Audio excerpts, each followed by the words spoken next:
Installing the Pinlights app on iOS requires Testflight. We are currently undergoing final App Store review and approval, but this will get you into the app now. So first go to the App Store, download Testflight, like so. It is completely free. Once that installs, go ahead and open it up. Agree to the terms and accept the notifications. This is an application put out by Apple. And then you're ready to test. The next thing you want to do is scan your QR code or go to pinlights.net/app. QR code is on the installation sheet. And you're going to want to scroll down just a hair where you see the Pinlights logo, and you're going to want to tap Start Testing.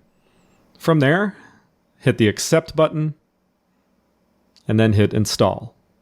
And just like that, the application will be downloaded and installed to your phone as a regular app. You can hit Open. It'll also be visible on your home screen.